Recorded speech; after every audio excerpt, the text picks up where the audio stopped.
Welcome दोस्तों, आप देख रही है रहस्यमय कहानी आपके प्रिय दीपक कुमार के साथ। तो दोस्तों, आज की कहानी का शीर्षक है भूतिया बस स्टैंड। तो चलिए बढ़ते हैं आज की कहानी की ओर।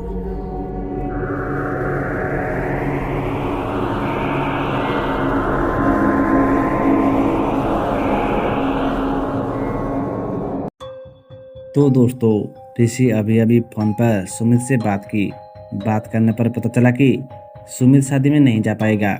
दरअसल ऋषि सुमित के साथ शादी में उसके बाइक से जाने वाला था, मगर जब सुमित का जाना कैंसिल हो गया तो ऋषि ने सोचा कि जल्द से जल्द बस से निकलना ही सही रहेगा। तैयार तो वो हो ही चुका था, लिहाजा वो बस पकड़ने के लिए गांव के बस स्टॉप पर पहुंचा। जब ऋषि बस स्टॉप पर पहुंचा तो वहां आसपास कोई भी नहीं था सिवाय ऋषि के। वो वहीं बस के आने का इंतजार करने लगा। वो बस का इंतजार कर ही रहा था कि उसकी नज़र वहीं बस स्टॉप पर एक लड़की पर गई। तभी उस लड़की को देखकर ऋषि सोचने लगा कि अरे ये सुंदरी कब यहाँ पर आ गई। इतने में ऋषि के बस भी आ गई, मगर ऋषि की नजरें उस लड़की से हट ही नहीं रही थी। तभी वो लड़की वहाँ से उठी और बस में चढ़ गई।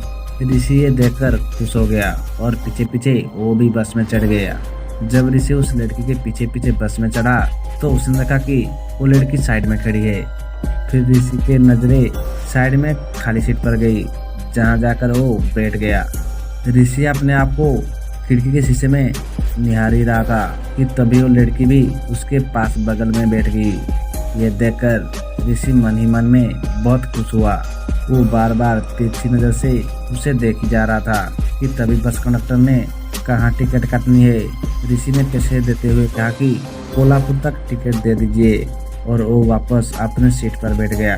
हैरान की बात तो ये थी कि कंडक्टर ने ऋषि के बगल में बैठे उस लड़की से टिकट के लिए नहीं कहा, जो कि ऋषि को भी ये बात कहीं ना कहीं खटकी। कुछ ही देर में ही बस एक बस स्टॉप पर रुकी, जहाँ से कुछ सवारी बस में चढ़े, जिसमें से एक सवारी ऋषि के ओर आए और उसकी बगल में वो सवारी बैठने वाली ही थी। फिर ऋषि चिल्लाते हुए बोला, लड़की के गोद में बैठोगे। इस पर वो सवार ने ऋषि को कहा, तुम्हारा माथा खराब है क्या, कौन सी लड़की। ऋषि अब भी गुस्से से उस सवारी को जवाब देते हुए बोला, अबे अंधे हो क्या, दिखाई नहीं दे रहा है लड़की। इतने में ही बस का कंडक्टर बीच में आ गया। उसने मामले को शांत करते हुए ऋषि से कहा, क्या भाई साहब, आप कौन सी लड़की की बात कर रही हो। ऋषि अपने सीट पर हाथ रखते हुए कहता है, ये और कौन। मगर इस बार ऋषि को भी वो लड़की वहाँ पर नजर नहीं आई। जिस पर ऋषि हैरान होते हुए कंडक्टर से कहता है, अरे अभी तो यहीं बैठी थी, फिर वो कहाँ गायब हो गई। इस पर बस का कंडक्टर ऋषि से कहता है, भाई बस में कोई लड़की नहीं चढ़ी।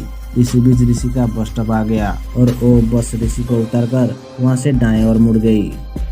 बस स्टॉप पर पहुंचते ही ऋषि ने अपने दोस्त को फोन किया कि वो उसे लेने आ जाए मोटरसाइकिल से। ये बोलकर ऋषि फोन काट दिया। उसके दोस्त का घर बस स्टॉप से लगभग 2 किलोमीटर पर था, लिहाजा ऋषि ने सोचा कि वो लोग रास्ते में ही मिल जाएंगे, तब तक मैं पैदल ही चलता हूँ। रात काफी हो चुकी थी, चारों ओर खेत जंगल ही थे। ऋषि अकेलापन की वजह से थोड़ा डर महसूस कर रहा था। ऋषि कुछ दूर पहुंचा ही था कि वही लड़की उसे रास्ते में एक पेड़ के नीचे खड़ी नजर आई। तभी ऋषि सोचा कि ये लड़कियां क्या कर रही है, ये तो पहले ही वहीं बस स्टॉप पर उतर गई थी। ये सोचते हुए ऋषि उस लड़की के पास पहुंच जाता है।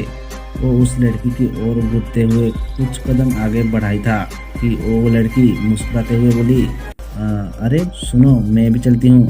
वो क्या है कि मैं किसकी इंतजार कर रही थी, पर अब तक मुझे कोई लेने नहीं आया। पर ऋषि अंदर ही अंदर बेचैन हो रहा था कि ये लड़की यहाँ आई तो आई कैसे। ऋषि और वो लड़की साथ ही साथ चल ही रही थी कि वो लड़की एकदम से सामने खड़ी हो गई और भयानक आवाज में जोर जोर से हंसने लगी और कहने लगी, पहचाना नहीं तूने मुझे, कौन हूँ मैं।